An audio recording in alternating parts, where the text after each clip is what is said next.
Hey everybody, Chill the Beast here with GoGaming. It's time for another Crack a Pack. Today, we're opening Battle for Zendikar. So let's see if we can find anything good this time around on our way to Zendikar. Alright. Let's see, what do we have here? Let's take a look. We start with Territorial Bailout. It's a creature. Costs 4 and no green. It's a 4/4, and it has landfall whenever a land enters the battlefield under your control. Territorial Bailout gets +2/+2 until end of turn. It's not bad. It's not bad. If you don't miss a land drop on turn 6, you have a 6/6 ready to go. Ready to go. Royal Mage's Trick. It's an instant. Costs 3 in the blue. And it has Converge. Creatures your opponent controls get -X, -0 until end of turn, where X is the number of colors of mana spent to cast this card. Could be good. Could be good in the right deck. Typically, it's always going to give them at least -1 because it costs a blue. At most, it's going to be -4. So it's pretty good, especially against Eldrazi. It's always guaranteed to go off against the Eldrazi spawns or the Scions this time around. So it's pretty good. Dutiful Return, sorcery. It costs 3 in a black, and you get to return up to 2 target creatures from your graveyard to your hand. It's better than, the typical Reclaim. Next we have Swell of Growth. Costs 1 in a green, and it's an instant. Target creature gets +2/+2 until end of turn. You may put a land from your hand onto the battlefield. So it's pretty good. It helps you get that second land drop off that you need. It's pretty good, especially in this set for landfall. Angelic Gift. It's an enchantment, my favorite card type. And it costs 1 and a white. And it has enchant creature. When Angelic Gift enters the battlefield, draw a card. Enchanted creature has flying. So it gives flying, lets you replace it with a new card in your hand, another resource. And it's pretty cheap. It's not bad. Could be better, but it's not bad. Belligerent Whiptail. It's a creature, and it costs 3 in a red, and it's a 4/2. And it has landfall. Whenever a land enters the battlefield under your control, Belligerent Whiptail gains first strike until end of turn.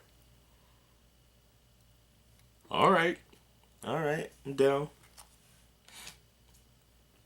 Stonehaven Medic. It's a creature, and it costs 1 in a white.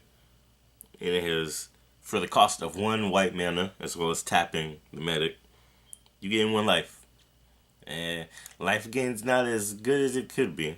It's not as good as it could be. However, in Zendikar, there's a lot of cards that care about you gaining life. So I see where this could come in. And that's the core. The core are pretty cool. Oh, it's a 1/3 as well.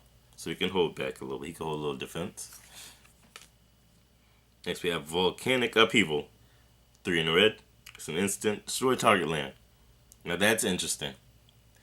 We haven't really seen instant speed destroy target lands. We've seen the Ghost Quarter. And we've seen the card that exiles lands. But outright destroy target land at instant speed.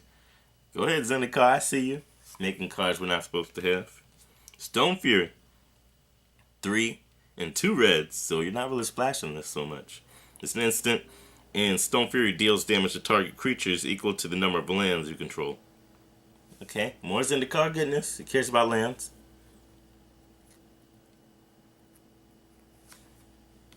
We have another core. We have our Ghostly Sentinel. 4 and a white.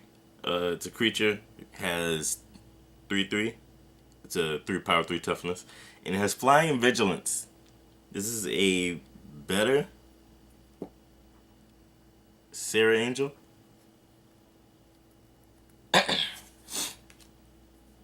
Next we have Transgress the Mind. Our first uncommon as well as our first Eldrazi spell. Or, I'm sorry, Devoid. I probably shouldn't call it Eldrazi spell, because it's not an Eldrazi spell. But it is Devoid. It costs 1 in the black, but it's colorless. And target player reveals his hand. Or her hand, you know. You choose a card from it with a converted mana cost of 3 or less. I'm sorry, 3 or greater. And exile that card. I've been playing this card all wrong. It's pretty good. Go ahead, Eldrazi. I see you. Next we have Slab Hammer. It's an equipment. It costs 2 to cast it and 2 to equip it. And whenever equipped creature attacks, you may return the land you control to its owner's hand.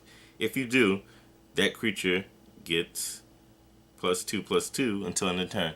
See, I like this card. I wanted it to work in a few drafts that I've done. But it never even came up. Never came up. Sounds pretty good. Next we have Royal Spout. It's a sorcery. It costs 3 mana. 1 of which must be white and 1 must be blue. The other doesn't really matter. You can put target creature on top of its owner's library. And then also has Awaken 4 for the cost of 4 generic mana, as well as 1 white and 1 blue.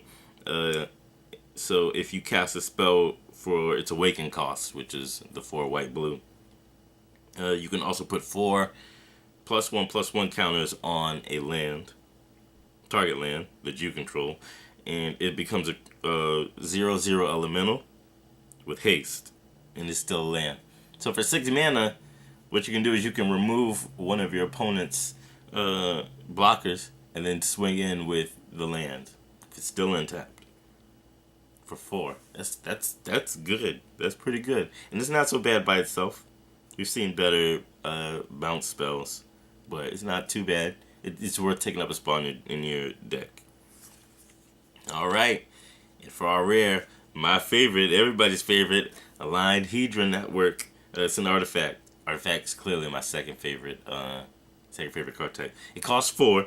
And when Aligned Hedron Network enters the battlefield, exile all creatures with power 5 or greater until Aligned Hedron Network leaves the battlefield. So this is your Eldrazi Be Gone card.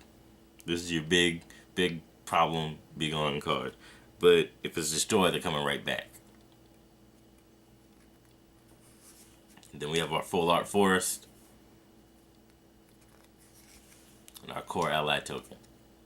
Let's see, let's go back through them very quickly so I can figure out which one I would take. And which one would you guys take as well? Which card would you pick if this was a draft? Which card would you use in your commander deck if you could only use one of these? So that's something to think about. I'm honestly not too sure which one I would pick. I would probably go Royal Spout. That's probably where I would go. I wanna try and get that Awaken out there because that's a very, very great ability in my opinion. I would probably pick that over everything else, even though I was surprised about Volcanic Upheaval.